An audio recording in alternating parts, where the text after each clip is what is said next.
Lettre 8. Un de mes plus doux délassements était d'aller au spectacle, et je puis vous dire qu'il brillait sur la scène des acteurs si admirables que beaucoup d'entre eux n'ont jamais été remplacés. Je me souviens parfaitement d'avoir vu jouer le célèbre Lequin. Quoique je fusse trop jeune alors pour apprécier son grand talent, les applaudissements, les transports unanimes qui l'excitaient me prouvaient assez combien ce tragédien était supérieur. La laideur de Lequin, toute prodigieuse qu'elle fût, disparaissait dans certains rôles.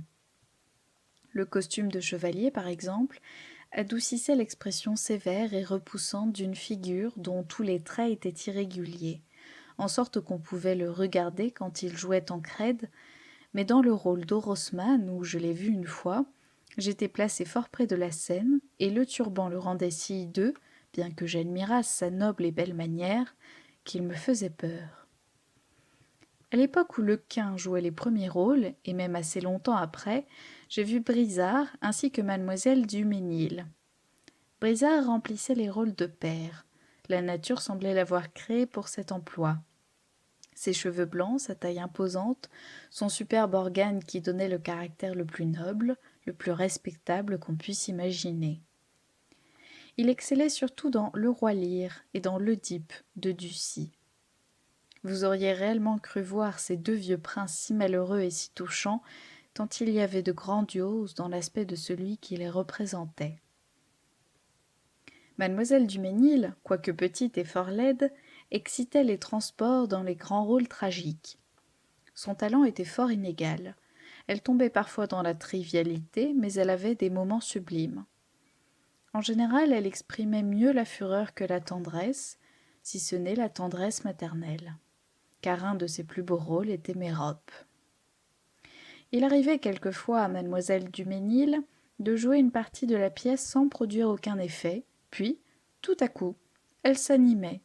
Son geste, son organe, son regard, tout devenait si éminemment tragique qu'elle enlevait les suffrages de toute la salle.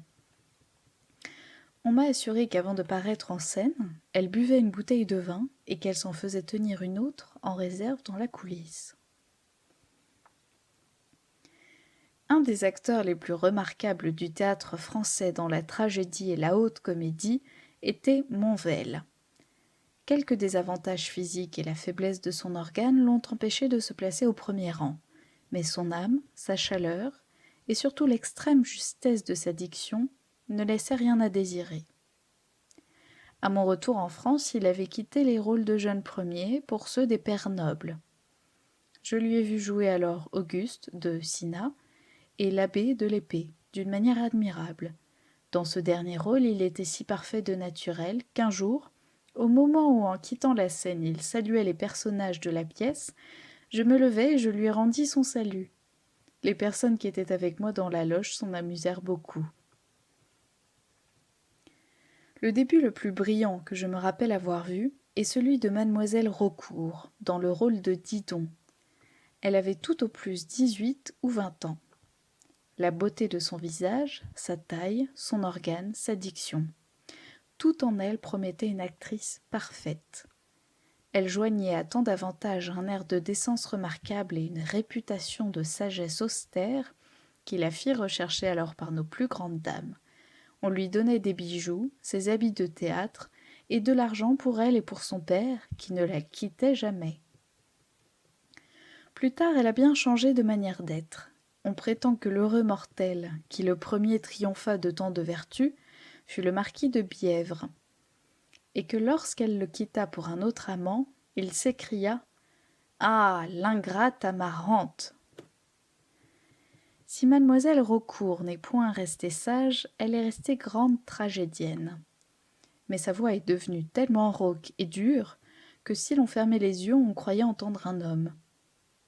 Elle n'a quitté qu'à sa mort le théâtre, où elle a fini par jouer les rôles de mère et de reine avec infiniment de succès. J'ai vu aussi jouer Mesdemoiselles Saint-Val et Madame Vestris, sœurs de Dugazon.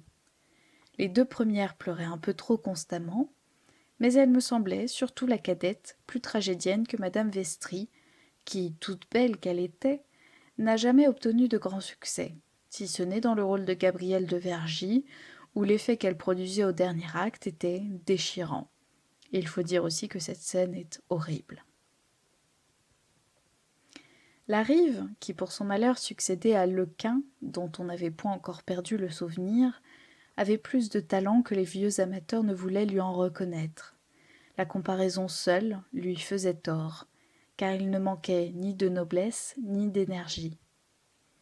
Son visage était beau, il était grand, bien fait, mais jamais d'aplomb sur ses jambes, ce qui faisait dire qu'il marchait à côté de lui. La Rive avait très bon ton et causait avec esprit, même de choses qui n'avaient point rapport à son art, en sorte qu'il voyait la bonne compagnie. Mon frère me le présenta, et comme je le savais lié intimement avec mademoiselle Clairon, je lui témoignai une fois le désir de rencontrer cette grande tragédienne que je n'avais jamais vue jouer. Il m'engagea aussitôt à dîner chez lui, pour me faire trouver avec elle, ce que j'acceptai. 2 jours après, je me rendis à la maison qu'il avait fait construire et qu'il habitait dans le Gros Caillou. Cette maison était charmante, arrangée avec un goût parfait, outre qu'un fort beau jardin y faisait jouir dans Paris du charme de la campagne. La Rive me promena dans ses berceaux, sous ses vignes grimpantes à la manière antique, comme on en voit encore aux environs de Naples, et comme nous venions de rentrer dans le salon pour dîner, on annonça mademoiselle Clairon. Je me l'étais figurée très grande, elle était au contraire fort petite et fort maigre. Elle tenait sa tête extrêmement élevée, ce qui lui donnait de la dignité. Du reste, je n'ai jamais entendu parler avec autant d'emphase, car elle conservait toujours le ton tragique et les airs d'une princesse, mais elle me parut instruite et spirituelle. J'étais à table à côté d'elle, et je jouis beaucoup de sa conversation. La Rive lui témoigna un respect profond. Les égards qu'il avait pour elle annonçaient à la fois de l'admiration et de la reconnaissance. C'était sous ces 2 rapports, en effet, que sans cesse il parlait d'elle. Lorsque je suis rentrée en France, j'ai été charmée de revoir la Rive que j'ai rencontrée souvent à Épinay, chez la marquise de Groslier. N'étant plus au théâtre alors, il habitait une charmante campagne, située près de là, et madame de Groslier était enchantée de ce voisinage. Il nous faisait des lectures ravissantes. La manière dont il disait les vers acquérait un nouveau prix de la beauté de son organe. Talma, notre dernier grand acteur tragique, a, selon moi, surpassé tous les autres. Il y avait du génie dans son jeu. On peut dire de plus qu'il a révolutionné l'art. D'abord en faisant disparaître la déclamation empoulée et maniérée par sa diction naturelle et vraie. Ensuite, en forçant à l'innovation dans les costumes, attendu qu'il s'habillait en grec et en romain pour jouer Achille et Brutus, ce dont je lui sus un gré infini. Talma avait eu une des belles têtes, un des visages les plus mobiles qu'on pût voir, et si loin qu'allât la chaleur de son jeu, il restait toujours noble, ce qui me semble une première qualité dans l'acteur tragique. Son organe était quelquefois un peu sourd, il convenait mieux au rôle furieux ou profond qu'il ne convenait au rôle brillant. Aussi était-il principalement admirable dans ceux d'Oreste et de Manlius, mais dans tous il avait plusieurs moments sublimes. Le dernier qu'il ait composé n'a point été joué depuis. Personne n'oserait, je crois, car Talma s'y était montré supérieur à lui-même. Ce n'était plus un acteur, c'était bien Charles VI, un malheureux roi, un malheureux fou, dans toute son effrayante vérité. Hélas, la mort a suivi de près le triomphe, et ce que tout Paris applaudissait avec de si grands transports, c'était le chant du cygne. Talma était un homme excellent, et le plus facile à vivre qu'on puisse rencontrer. Il faisait habituellement peu de frais dans la société, il fallait pour l'animer qu'un mot de la conversation remuât un intérêt de son cœur ou de son esprit. Alors il était fort intéressant à entendre, principalement quand il parlait de son art. La comédie a peut-être encore été plus riche en talent que la tragédie. J'ai eu souvent le bonheur de voir jouer Préville. Voilà l'acteur parfait, inimitable. Son jeu, plein d'esprit, de naturel, de gaieté, était aussi le plus varié. Jouait-il tour à tour Crispin, Sosie, Figaro, vous ne reconnaissiez pas le même homme, tant les nuances de son comique étaient inépuisables. Aussi n'a-t-on point remplacé Préville. Il était si parfaitement vrai, par nature, que tous ceux qui depuis ont voulu l'imiter se sont parvenus qu'à nous montrer sa charge. Je n'en accepte point Dugazon, qui certes avait un grand talent, mais qui dans le rôle de Figaro du Barbier de Séville, par exemple, n'a jamais approché de son modèle. J'ai plusieurs fois dîné avec Préville. Il était rare de rencontrer un aussi aimable convive. Sa gaieté, si spirituelle, nous charmait tous. Il racontait à merveille une foule d'anecdotes extrêmement piquantes, et l'on recherchait avec empressement les occasions de se retrouver avec lui. Dugazon, son successeur dans les rôles comiques, eût été un excellent comédien si l'envie de faire rire le public ne l'eût pas entraîné souvent jusqu'à la farce. Il jouait admirablement bien certains rôles de valet, il avait du mordant, un masque parfait, et peut-être aurait-il égalé Préville s'il avait dédaigné la charge.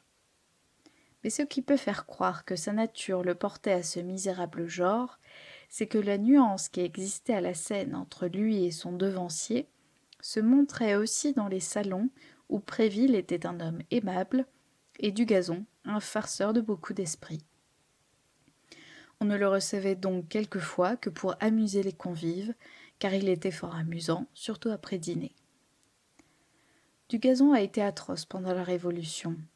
Il fut un de ceux qui allèrent chercher le roi à Varennes, et un témoin oculaire m'a dit l'avoir vu à la portière de la voiture, le fusil sur l'épaule. Notez que cet homme avait été comblé des bienfaits de la cour, principalement par monsieur le comte d'Artois. Je me souviens d'avoir vu mademoiselle d'Auligny dans les rôles de jeune première qu'elle jouait avec une rare perfection. Elle avait à la fois tant de vérité, d'esprit et de décence que son grand talent faisait tout à fait oublier sa laideur. J'ai vu aussi débuter mademoiselle Contat. Elle était extrêmement jolie et bien faite, mais si mauvaise dans les premiers temps que personne ne pouvait prévoir qu'elle deviendrait une aussi excellente actrice. Sa charmante figure ne suffisait pas toujours pour la mettre à l'abri des sifflets, lorsque Beaumarchais lui confia le rôle de Suzanne dans le mariage de Figaro. À partir de ce moment, elle marcha de succès en succès. D'abord dans l'emploi des grandes coquettes, puis enfin dans des rôles plus convenables à son âge, et surtout à sa taille, qui par malheur avait pris trop d'embonpoint.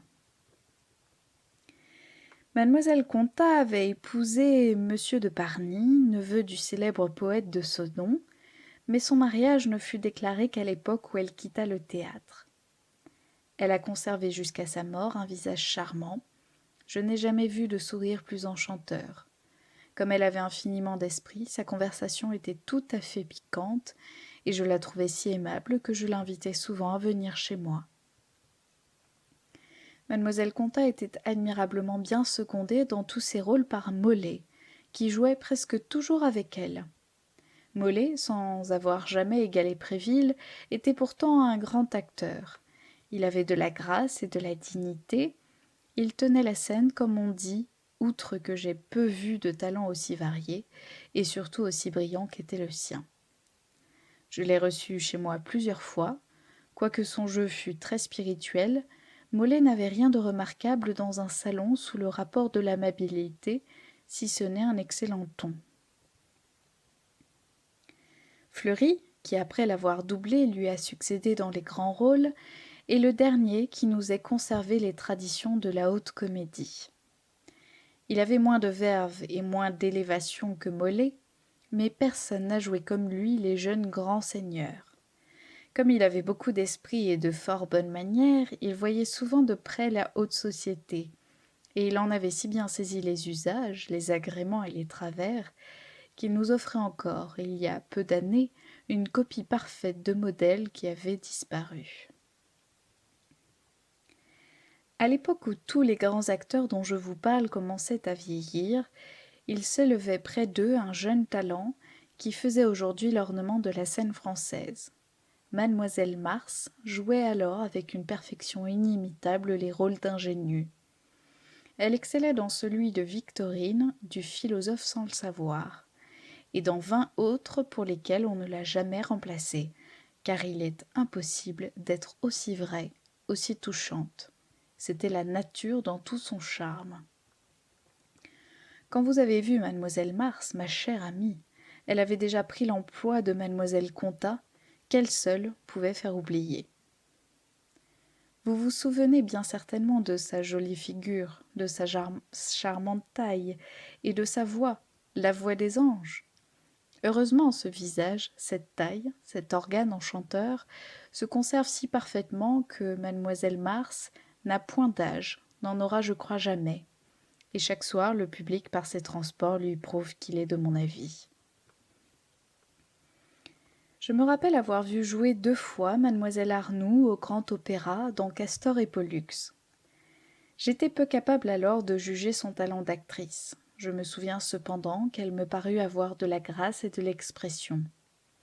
Quant à son talent comme cantatrice, la musique de ce temps-là m'ennuyait si horriblement que j'écoutais trop mal pour en pouvoir parler. Mademoiselle Arnoux n'était point jolie. Sa bouche déparait son visage, ses yeux seulement lui donnaient une physionomie où se peignait l'esprit remarquable qui l'a rendue célèbre. On a répété et imprimé un nombre infini de ces bons mots. En voici un que je ne crois pas connu et que je trouve fort comique. Elle assistait au mariage de sa fille, avec la mère, la tante et plusieurs autres honnêtes femmes parentes de son gendre. Pendant la cérémonie nuptiale, mademoiselle Arnoux se retourne et leur dit « C'est plaisant, je suis la seule demoiselle qui se trouve ici. » Une femme dont le talent supérieur nous a ravis longtemps a succédé à mademoiselle Arnoux. C'était madame Saint-Huberti, qu'il faut avoir entendue pour savoir jusqu'où peut aller l'effet de la tragédie lyrique. Madame Saint-Huberti non seulement avait une voix superbe, mais elle était encore grande actrice. Le bonheur a voulu qu'elle eût à chanter les opéras de Piccini, de Sacchini, de Gluck, et cette musique si belle, si expressive, convenait parfaitement à son talent plein d'expression, de vérité et de grandiose. Il est impossible d'être plus touchante qu'elle ne l'était dans les rôles d'Alceste, de Didon, etc. Toujours vrai, toujours noble, ses accents arrachaient les larmes de toute la salle, et je me souviens encore de certains mots, de certaines notes auxquelles il était impossible de résister. Madame Saint-Huberti n'était point jolie, mais son visage était ravissant de physionomie et d'expression. Le comte d'Entragues, très bel homme et très distingué par son esprit, en devint tellement amoureux qu'il l'épousa. La Révolution ayant éclaté, il se réfugia à Londres avec elle. C'est là qu'un soir, comme ils montaient ensemble en voiture, ils furent assassinés tous les deux, sans qu'on ait jamais pu découvrir ni les assassins, ni les motifs d'une pareille horreur. Sous le rapport du chant, tout l'opéra se composait pour moi de madame Saint-Huberti. Je ne vous dirai donc rien de ceux qui chantaient avec elle, car je les écoutais à peine. J'aimais mieux réserver une partie de mon attention pour les ballets, où se montraient alors plusieurs talents remarquables. Gardel et Vestris père tenaient le premier rang. Je les ai vus souvent danser ensemble, notamment dans une chaconne de je ne sais quel opéra de Grétry, chaconne qui je crois a fait courir tout Paris. C'était un pas de 2 dans lequel les 2 coryphées poursuivaient mademoiselle Guimard, fort petite et fort maigre, ce qui fit dire qu'ils avaient l'air de 2 grands chiens qui se disputaient un os. Gardel m'a toujours semblé fort inférieur à Vestris père, qui était grand, très bel homme et parfait dans la danse noble et grave. Je ne saurais vous dire avec quelle grâce il ôtait et remettait son chapeau au salut qui précédait le menuet. Aussi toutes les jeunes femmes de la cour, avant leur présentation, prenaient-elles quelques leçons de lui pour faire les 3 révérences. À Vestris père a succédé Vestris fils, le danseur le plus surprenant qu'on puisse voir, tant il avait à la fois de grâce et de légèreté. Quoique nos danseurs actuels n'épargnent point les pirouettes, personne, bien certainement, n'en fera jamais autant qu'il en a fait.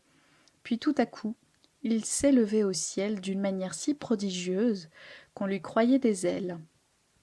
Ce qui faisait dire au père Vétri: si mon fils touche la terre, c'est par procédé pour ses camarades. Mademoiselle Pélin et mademoiselle Allard étaient deux danseuses du genre qu'on appelle grotesque en Italie. Elles faisaient des tours de force, des pirouettes sans fin et sans charme, mais toutes deux, bien qu'elles fussent très grasses, étaient vraiment surprenantes par leur agilité. Mademoiselle Allard surtout. Mademoiselle Guimard avait tout un autre genre de talent. Sa danse n'était qu'une esquisse. Elle ne faisait que de petits pas, mais avec des mouvements si gracieux que le public la préférait à toute autre danseuse. Elle était petite, mince, très bien faite, et quoique laide, elle avait des traits si fins qu'à l'âge de 45 ans, elle semblait, sur la scène, n'en avoir pas plus de 15. À l'instar et même en rival heureux du grand opéra, j'ai vu s'élever l'opéra comique, qui prenait la place de ce qu'on nommait la comédie italienne. J'aurais peine à vous dire quelque chose de cette comédie italienne si je ne me rappelais que j'y suis allée voir jouer Carlin, dont toute jeune que j'étais, le souvenir m'est resté. Carlin jouait l'Arlequin dans des pièces à canevas, espèce de proverbe qui nécessite des acteurs spirituels. Ses saillies inépuisables, le naturel et la gaieté de son jeu faisaient de lui un acteur tout à fait à part. Quoique fort gros, il avait dans les mouvements une lestesse surprenante. On m'a dit qu'il étudiait ses gestes si moelleux et si gracieux en regardant jouer de jeunes chats, dont il est très vrai qu'il avait la souplesse. Lui seul suffisait pour attirer le public, pour remplir la salle et charmer les spectateurs. Quand il a disparu, la comédie italienne a fini. La troupe lyrique qui l'a remplacée possédait plus d'un talent remarquable et chantait les opéras de Duny, de Philidor, de Grétry, etc. Un des acteurs les plus aimés du public était Caillot. Il a quitté le théâtre lorsque j'étais encore fort jeune. Je l'ai pourtant vu jouer 2 fois dans Annette et Lubin. Sa belle physionomie, si gaie, si animée, et sa superbe voix seraient restées dans ma mémoire, lors même que je n'aurais pas eu plus tard le plaisir de jouer la comédie avec lui en société. Au moment de ses plus grands succès, il lui arriva sur la scène un léger accident du gosier, auquel sont exposés tous les chanteurs. Une huée étant alors partie de la salle, Caillot s'en trouva tellement offensé qu'il quitta le théâtre le soir même, et depuis, les plus vives instances ne purent le faire consentir à reparaître devant le public. Outre son grand talent, Caillot avait beaucoup d'esprit. Il était charmant en société où sa gaieté si franche amenait la joie. Il racontait à merveille, et chez le comte de Vaudreuil, à Gennevilliers, il rendait les cercles et les repas tout à fait amusants, tantôt par une anecdote piquante, tantôt en nous chantant avec sa belle voix les romances et les chansons qui se faisaient alors. Comme il était grand chasseur, on le mettait de toutes les parties de chasse.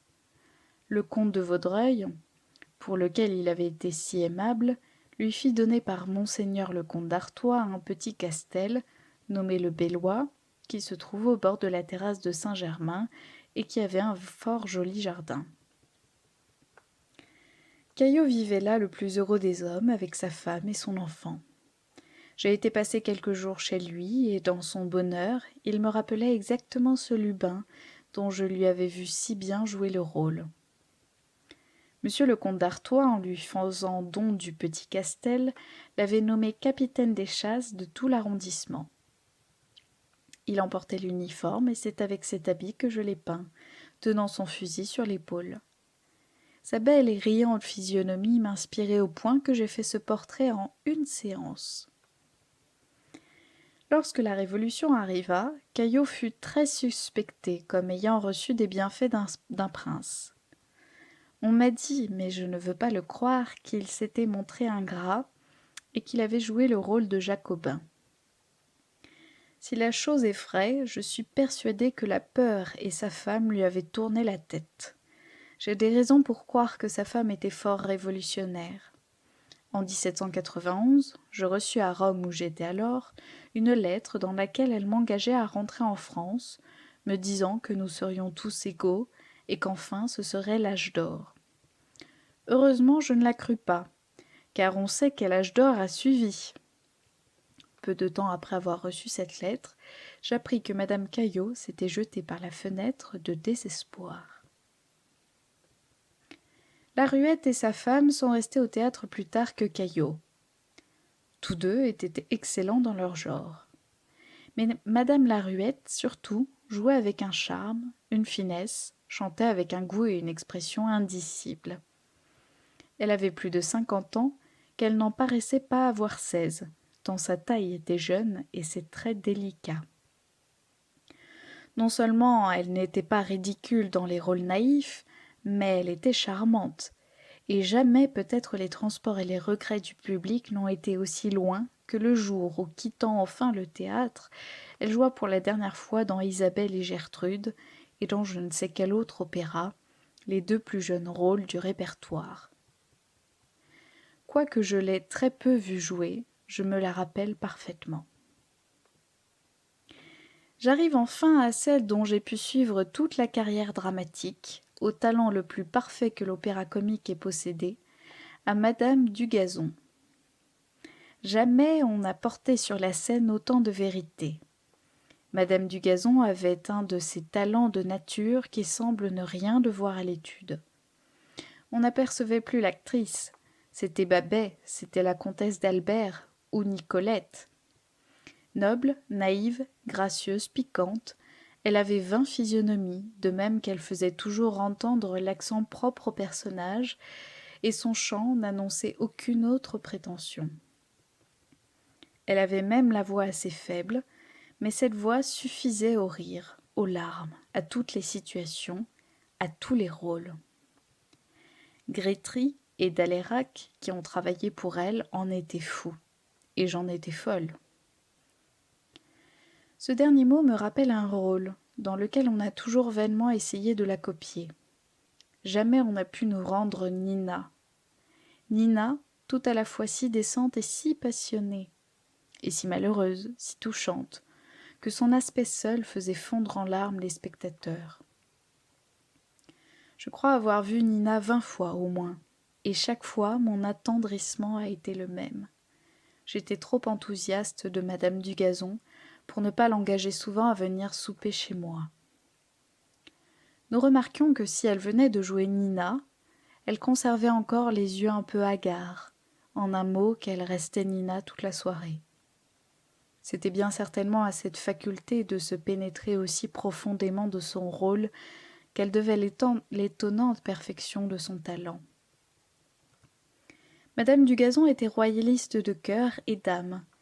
Elle en donna la preuve au public à une époque fort avancée de la Révolution, un soir qu'elle jouait la soubrette des événements imprévus.